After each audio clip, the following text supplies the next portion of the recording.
Bonjour, je m'appelle Jean-Philippe Gervais et je suis économiste agricole en chef à Financement agricole Canada. À l'échelle du pays, les producteurs de grains et oléagineux sont déjà affairés dans les champs. Mais certaines questions demeurent en suspens sur le marché quant à ce que sera la superficie totale consacrée aux cultures principales, tant au Canada qu'aux États-Unis. Alors que les producteurs commencent à réfléchir à des stratégies de mise en marché, nous examinerons ici quelques-unes des tendances économiques les plus importantes et les répercussions qu'elles auront sur les marchés agricoles.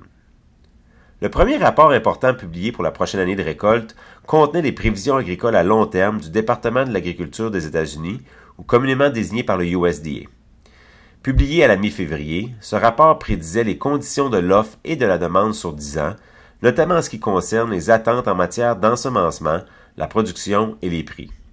Selon la production et les stocks de reports prévus par rapport à l'utilisation et aux exportations, le USDA prédisait à la mi-février des prix d'environ 3,50 $ américains pour le maïs, 8,50 $ pour le soya et 5,50 $ pour le blé au cours de l'année de récolte 2015-2016. Bien que les prévisions à long terme du USDA soient utiles pour prédire les marges futures de différentes cultures, d'autres facteurs doivent être pris en considération, notamment le coût des intrants, les conditions météorologiques et la conjoncture économique. Bon nombre de pays, à l'exception des États-Unis, ont mis en œuvre des programmes visant à stimuler leur économie. Par conséquent, le dollar américain s'est apprécié par rapport à la plupart des grandes monnaies, rendant ainsi les grains et les oléagineux plus dispendieux pour les acheteurs. Par ailleurs, à l'exception du carburant, le prix des intrants demeure élevé. En fin de compte, cela donne des marges de profit plus serrées. Ainsi, les producteurs doivent être doublement à l'affût des débouchés, car les marges s'approchent des seuils minimaux de rentabilité. Posséder un plan de mise en marché adapté selon la tolérance au risque de votre exploitation est absolument nécessaire étant donné la complexité des marchés agricoles. Un deuxième rapport d'intérêt du USDA fait état des intentions d'ensemencement au 31 mars 2015. Les prix du marché s'ajustent en fonction de ces nouvelles données. Les points saillants du rapport étaient 89,2 millions d'acres de maïs seraient ensemencés aux États-Unis, en baisse de 2 % par rapport à l'année dernière, et la superficie la moins élevée depuis 2010. Deuxièmement, la superficie servant à cultiver du soya augmenterait de 1 % et passerait à 84,6 millions d'acres. Quelques prévisions du secteur privé préconisent l'ensemencement d'une plus grande superficie de soya, allant même jusqu'à 87 millions d'acres. Finalement, la superficie consacrée au blé devrait diminuer dans l'ensemble de 3 %, passant ici à 55,4 millions d'acres.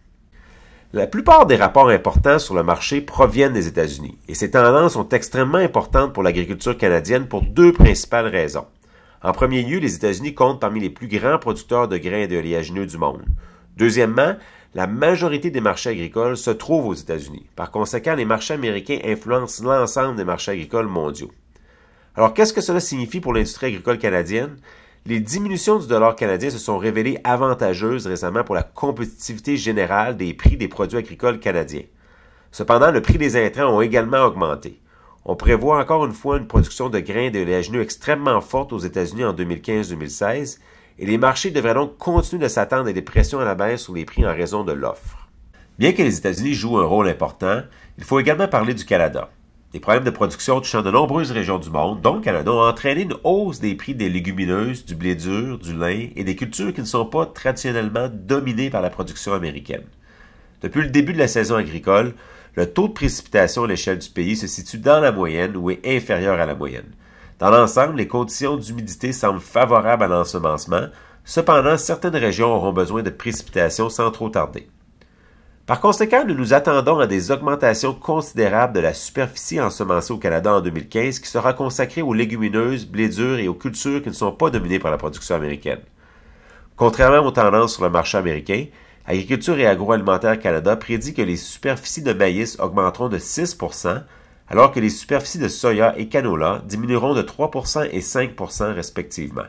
Le blé de printemps augmentera de 3 % alors que le blé dur verra un bond de 16 %.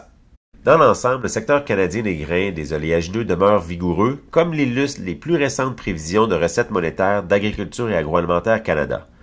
Le ministère prévoit des recettes en effet supérieures à la moyenne des 5 dernières années, mais légèrement inférieures à celles de 2014.